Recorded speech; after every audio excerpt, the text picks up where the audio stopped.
जय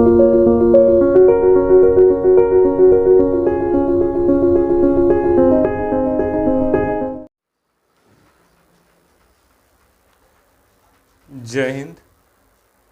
आज YouTube channel के इस वाले एपिसोड में हम लेकर आए हैं आपके लिए ज्योग्राफी ऑफ इंडिया, भारत का भूगोल।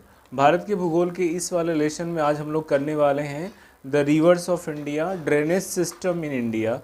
तो चलिए इसको लिखते हुए चलते हैं, क्या कि साथ साथ में करते हुए चलेंगे। भारत में अपवाह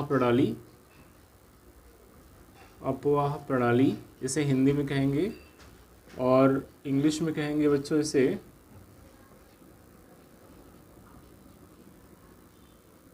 ड्रेनेज सिस्टम इन इंडिया।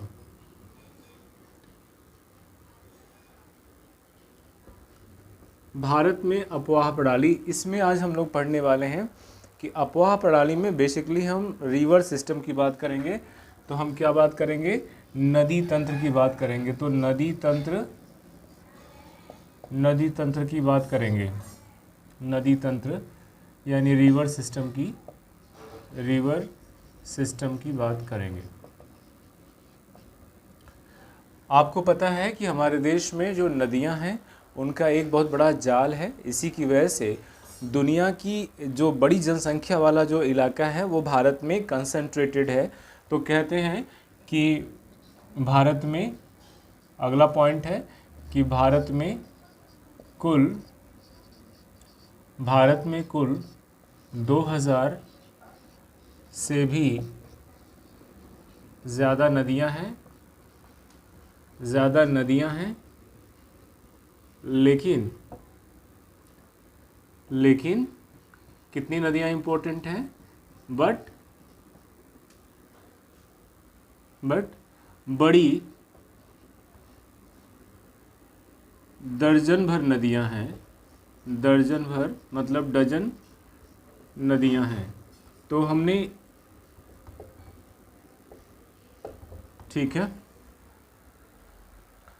इन नदियों का जो क्लासिफिकेशन है 2-3 तरीके से होता है। पहला क्लासिफिकेशन है कि पूर्ववर्ती नदियां, दूसरा है अनुवर्ती नदियां और तीसरा है परावर्ती नदियां। तो पहला है पूर्ववर्ती नदियां या प्रेसिडेंट, जो अपने से, इसको पहले लिख लेते हैं, पूर्ववर्ती नदियां। दूसरा है अनुवर्ती नदियां,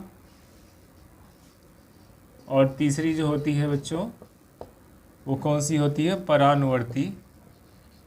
परानुवर्ती नदियां।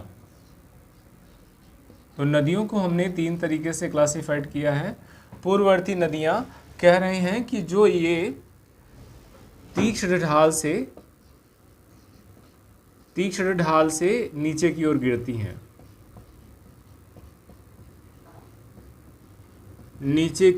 गिरती हैं,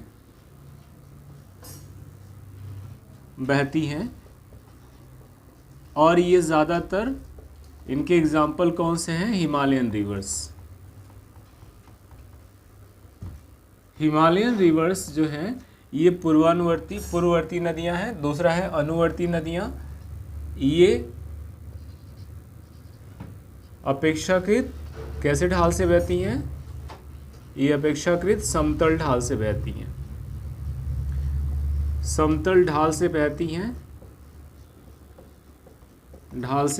हैं। इससे आप अंदाज़ा लगा सकते हो, यानी इनका जो ढाल है वो उतना शार्प नहीं रहा। इनका ढाल जो है वो इन नदियों की तुलना में थोड़ा सा ये समतल है। और इसमें कहते हैं प्रायद्वीपीय नदियाँ, या पेनिनसुलर रिवर्स हैं। तीसरा जो है परानुवर्ती नदियां हैं। कह रहे हैं इन्हें सहायक नदियां भी कहते हैं। सहायक नदियां यानी भी कह सकते हैं। और ये जो है ये मुख्य नदियों में जाकर के मिलती हैं। मुख्य नदियों में समकोण पर मिलती हैं, ऐसा एक डेफिनेशन बनाया गया है, समकोण पर मिलती हैं। और इनके एग्जाम्पल क्या हैं? इनके एग्जाम्पल हो सकते हैं यमुना की सहायक नदियां आप ले सकते हैं, चंबल,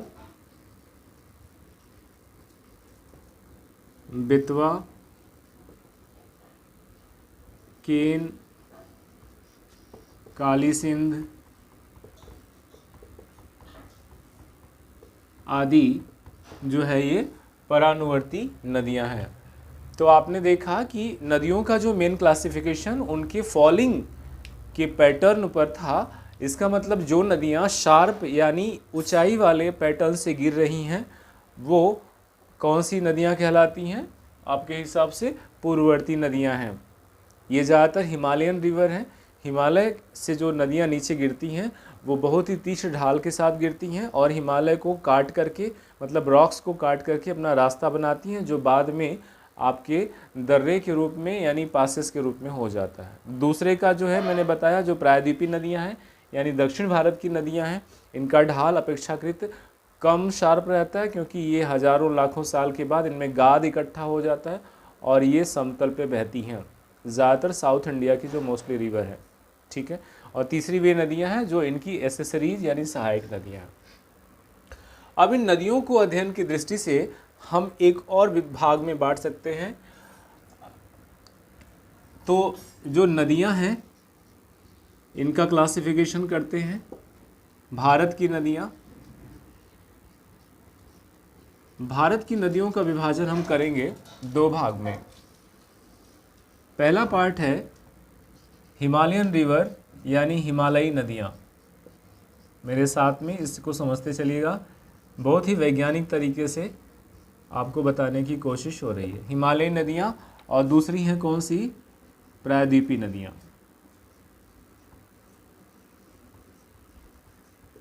प्रायद्वीपीय नदियां। हिमालयी नदियां में जो इम्पॉर्टेंट जो रिवर्स हैं उनका नाम, उनकी लेंथ हम यहाँ पे मेंशन कर रहे हैं। तो आप देख लीजिएगा कौन कौन सी नदियां जो हिमालय से निकलती हैं। एक नाम इसका आ जाएगा गंगा नदी तंत्र, दूसरा है सिंधु नदी तंत्र, इंडस रिवर सिस्टम, तीसरा है ब्रह्मपुत्र नदी तंत्र, ब्रह्मपुत्र नदी तंत्र। तो बेसिकली तीन इम्पॉर्टेंट रिवर हैं जो हिमालय से निकलती हैं। इनमें गंगा जो नदी है ये भारत की सबसे इम्पॉर्टेंट नदी है और उसकी जो लंबाई है 2525 किलोमीटर है। जो सिंधु नदी है वो 2880 किलोमीटर इसकी लंबाई है और जो तीसरी ब्रह्मपुत्र नदी है ये 2900 किलोमीटर है। तो कुल मिला के भारत में बहने वाली सबसे लंबी नदी ब्रह्मपुत्र है। भारत में बहने वाली सबसे लंबी नदी ब्रह्मपुत्र है जिसकी लंबाई 2900 किलोमीटर स्टैंडर्ड बुक के अनुसार है। और दूसरी जो बड़ी नदी है that is Sindhu Indus river, there its length is 2880 2880 kilometre है। और जो तीसरी नदी है वो गंगा, जो भारत की सबसे बड़ी नदी है, वो है 2525 किलोमीटर। आते हैं इस वाले क्लासिफिकेशन पे। तो इसमें हम प्रायद्वीपीय भारत की नदियों को दो भागों में कर सकते हैं। पहला कि वो नदियाँ जो पश्चिमी घाट से निकलती हैं, वेस्टर्न घाट से निकलती हैं, और दूसरी वे रिवर्स हैं जो कहाँ से निकलेंगी, जो निकलती हैं बाकी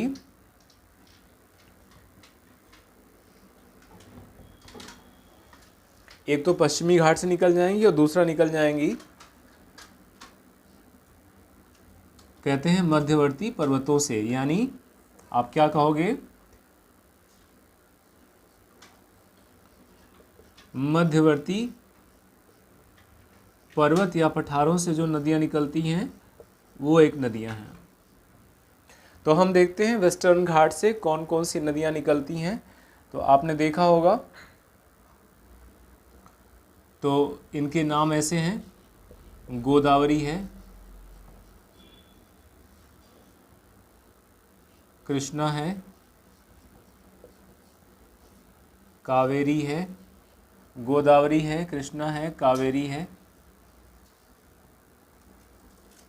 इसके बाद कौन सा है? पेरियार है। ये सब जो नदियां हैं ये पश्चिमी घाट से निकलती है। मध्यवर्ती से निकलने वाली नदियां हैं नर्मदा, ताप्ती,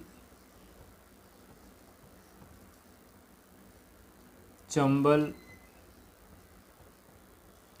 बेतवा, केन आदि आदि आदि। तो हमने जो मेन क्लासिफिकेशन किया था वो था कि इनके गिरने के पैटर्न पर, और जो दूसरा भारत की नदियों का क्लासिफिकेशन किया on the basis of their origin, कि कहाँ से वो निकलती हैं। तो जो नदियाँ निकलती हैं पश्चिमी घाट से, क्योंकि पश्चिमी घाट का जो ढलान है थोड़ा ऊपर है ऐसे, तो यहाँ से निकलती हैं, पूर्वी घाट की ओर से होते हुए बंगाल की खाड़ी में गिर जाती हैं। नर्मदा और ताप्ती दो ऐसी नदियां हैं जो इसके एग्जाम्पल के अपोजिट में हैं, क्योंकि वहाँ पे प्लेटों का उभार जो है वो किधर की ओर है? पश्चिम की ओर है। तो ये दोनों नदियाँ डेल्टा नहीं बनाती हैं बल्कि एस्चुरी बनाती हैं। बाकी की सारी जो नदियाँ हैं जो पश्चिमी घाट से निकलती हैं ये डेल्टा बनाती हैं। और मैंने कहा कि मध्यवर्ती जो भारत के जो पर्वत हैं जिसमें कि आपको कौन कौन से आ जाएंगे विंध्याचल और सतपुड़ा, और इनके और तमाम पठारों से जो नदियाँ निकलती हैं उनके नाम अलग अलग हैं। तो इसका स्क्रीनशॉट ले लीजिए। इसके बाद एक हम सिंधु नदी तंत्र करने वाले हैं, और सिंधु नदी तंत्र जो है वो आपके काम का होगा। तो यहाँ से मैं इसे इरेज कर देता हूँ, यहाँ पे एक इमेज ड्रॉ करूँगा और उसमें हम लोग पढ़ने वाले हैं इंडस रिवर सिस्टम यानी सिंधु नदी तंत्र। तो चलिए बिना देर किए हुए इनमें से एक इम्पोर्टेंट नदी को, सिंधु नदी तंत्र को पढ़ना शुरू करते हैं। हालांकि इस टॉपिक में और भी इश्यूज़ हैं, लेकिन हम उनको दरकिनार करते हुए सिंधु नदी तंत्र के बारे में बात करेंगे। तो पहले इसमें हेडिंग डालते हैं सिंधु नदी तंत्र। सिंधु नदी तंत्र, ये इसमें एक हेडिंग है। तो चलिए इसको करते हैं। Indus river system. सिंधु नदी तंत्र को करने के पहले सबसे पहले हम लोगों को क्या करना पड़ेगा? एक भारत का जो मैप है उसका जो अपर मोस्ट पोर्शन है वो ड्रॉ करना पड़ेगा, और ड्रॉ करने के बाद उसमें फिर आपको अच्छे से बताना होगा कि ये कैसे काम करता है। तो this is what Indus river system.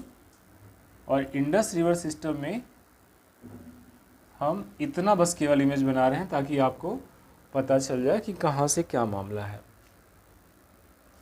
यहाँ पर आप देखेंगे तो एक ग्लेशियर है, इसे आप क्या बोलते हो? कैलाश मानसरोवर कॉमनली जानते हैं आप। This is what Kailash Mansarovar.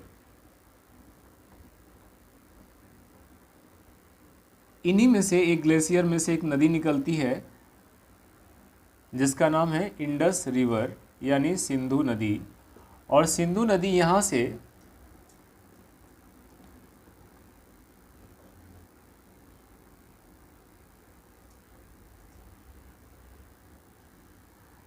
से निकलती है लद्दाख और जास्कर के बीच में होते हुए इस तरह से आती है, और आने के बाद यहाँ पर आपकी गिरती है। कहाँ पे गिरेगी सिंधु नदी तंत्र में? सिंधु नदी कहाँ गिरती है बच्चों? पूरे इमेज में देखिए। तो यहाँ पर आपका अरब सागर है, और उस अरब सागर में इसका फॉल डाउन होता है। ठीक है, तो ये सिंधु नदी इस तरह से आती है और अरब सागर में आकर के अपना पानी गिरा देती है। तो इसे हम लिखते हैं सिंधु नदी। सिंधु नदी, और सिंधु नदी की जो लंबाई है 2880 किलोमीटर है। सिंधु नदी लद्दाख और जास्कर दर्रे के बीच में होते हुए जम्मू कश्मीर और लद्दाख के पोर्शन से टच करते हुए ये आती है। और आने के बाद 3 देशों में है, ये तिब्बत है जो चीन के उसमें है, ये इंडिया है और ये पाकिस्तान है। सिंधु नदी की अन्य सहायक नदियां हैं जिनमें से सबसे जो दूसरे, अच्छा एक चीज़ और है, यहाँ से श्योक नदी निकलती है और सिंधु में आके मिलती है, तो इसका नाम क्या है, श्योक नदी, जो सिंधु की उत्तर से मिलने वाली सहायक नदी है, श्योक नदी। इसके बाद एक नदी है जो कश्मीर के बैरीनाग झील से निकलती है, इसका नाम है झेलम। तो ये झेलम नदी है, बैरीनाग से निकलती है झेलम नदी, और ये जम्मू कश्मीर से ही इसका ओरिजिन है, जो सिंधु के बाद सबसे पहली सहायक नदी है। झेलम के बाद है चिनाब, और ये सिंधु की सबसे बड़ी सहायक नदी है चिनाब, और ये चंद्र और भागा, तो यहाँ पर जो चिनाब नदी है, चिनाब नदी वो चंद्र और भागा 2 नदियों से मिलकर बनी है, और ये सबसे लंबी सहायक नदी है, सबसे लंबी सिंधु की सहायक नदी है। तो 2 पॉइंट यहाँ पर नोट करने वाली है कि ये 2 भागों में बंटती है। तो पहला हो गया सिंधु नदी जो यहाँ से आ रही है, और उसकी पहली सहायक नदी हो गई दक्षिण में झेलम, जो कश्मीर के बैरीनाग झील से निकलती है जम्मू कश्मीर के। चिनाब है जो चंद्र और भागा नाम से निकलती है। राबी है जो यहाँ की राकस ताल से निकलेगी और आ कर के कहाँ मिल जाती है, चिनाब में मिल जाती है। तो ये कौन सी नदी है बच्चों, ये रावी नदी है। ये निकलती है हिमाचल प्रदेश से, ये भी हिमाचल प्रदेश से निकलती है, राकस ताल के पास में से हिमाचल प्रदेश से ये भी निकलती है। सिंधु, झेलम, चिनाब, रावी। अब इसके बाद एक नदी है जो आउटर से निकलती है, इसे बोलते हैं सतलज नदी। तो ध्यान दीजिएगा, ये नदी है सतलज, सिंधु की सबसे दक्षिणतम सहायक नदी, और ये कहाँ से निकलती है, राकस ताल से निकलती है। तो ये जगह कौन सी है, राकस ताल है। थोड़ा बोल्ड लिख रहा हूँ, राकस ताल लेक से निकलती है, ग्लेशियर से निकलती है, और आकर के यहीं पे पंचनद में आकर के मिल जाती है। तो ये जगह कौन सी हो गई, पंचनद, और ये पाकिस्तान में है। 5 नदियों के मिलने की ये जगह है, और सतलज में अपना पानी देती है, हिमाचल प्रदेश से निकलती है नदी, इसको बोलते हैं कौन सा, ब्यास। ये ब्यास कुंड से निकलती है। तो आपने अभी तक देखा कि हमने एक रिवर सिस्टम बनाने की कोशिश किया है जिसमें कौन कौन सी नदियां हैं। तो ये वाली नदी है सिंधु नदी, कैलाश मानसरोवर के एक ग्लेशियर से निकलती है, जम्मू कश्मीर होते हुए लास्कर, लद्दाख और जास्कर श्रेणी के बीच में बहती हुई आकर के मिलती है। ये आती है पाकिस्तान में और यहाँ पर अरब सागर में अपना जल डालती है। ये कौन सा सागर है, अरब सागर है। तो अरब सागर में आपको समझाने के लिए सामान्य तरीके का यूज़ किया जाता है, ज़्यादातर बच्चों को समझ में आए। अरब सागर में अपना पानी गिराती है सिंधु नदी, और उसके पहले पाकिस्तान पड़ता है, और अंतिम शहर जो पाकिस्तान का है दैट इज़ कराची। तो इसे ऐसे याद कर सकते हो कि यहाँ पे जो है कौन सा शहर बचा है पाकिस्तान का सबसे, जो अरब सागर से सटा हुआ है, तो ये है कराची शहर है। इसको भी मैंने यहाँ पर लिख दिया है, ठीक है। तो सिंधु, झेलम, चिनाब, रावी, ब्यास और सतलज। तो इसमें जो सबसे लंबी नदी है वो चिनाब है, जो चंद्र और भागा से बनी है। झेलम पर तुलबुल परियोजना है, ये आपने कई बार पढ़ा होगा, तुलबुल परियोजना है, ठीक है। इसके बाद झेलम पर, चिनाब पर 2 परियोजनाएं हैं, सलाल और दुलहस्ती। तो यहाँ पर सलाल और दुलहस्ती परियोजनाएं हैं। चिनाब पर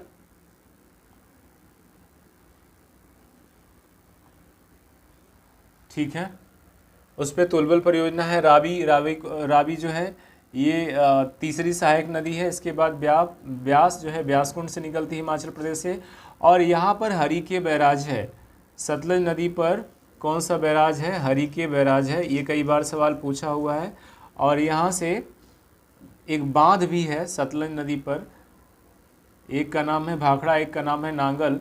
मैं एक ही जगह लिख देता हूँ। और इसका कौन सा नाम है बच्चों? तो ये भाखड़ा नांगल बांध है, भाखड़ा नांगल बांध। जिसमें भाखड़ा जो बांध है वो कहाँ पर है? भाखड़ा जो है ये हिमाचल प्रदेश में है, और जो नांगल है बच्चों वो किस में है? पंजाब में है। तो ये मैं साथ में बोलते हुए चल रहा हूँ, नोट कर लीजिएगा। तो भाखड़ा और नांगल में जो भाखड़ा है वो हिमाचल प्रदेश में और नांगल यहाँ से है। यहीं से एक नहर काट के निकाली गई हरिके बैराज के पास से, जिसे बोलते हैं इंदिरा गांधी नहर या इंदिरा गांधी कैनाल।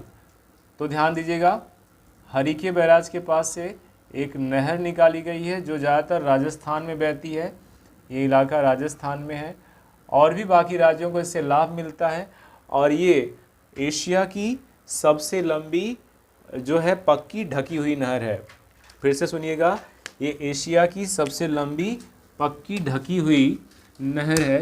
तो आपने एक मोटा मोटा सिंधु नदी तंत्र के बारे में हमने पढ़ाई कर लिया कि सिंधु नदी से संबंधित जितना भी प्रश्न आएगा वो इसमें कवर हो जाएगा।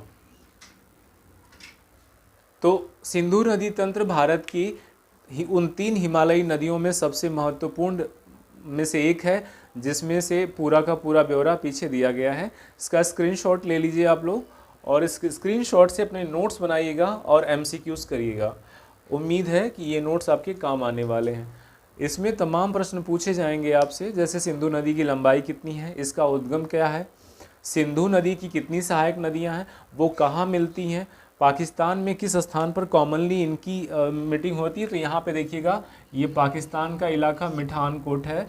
तो मिठानकोट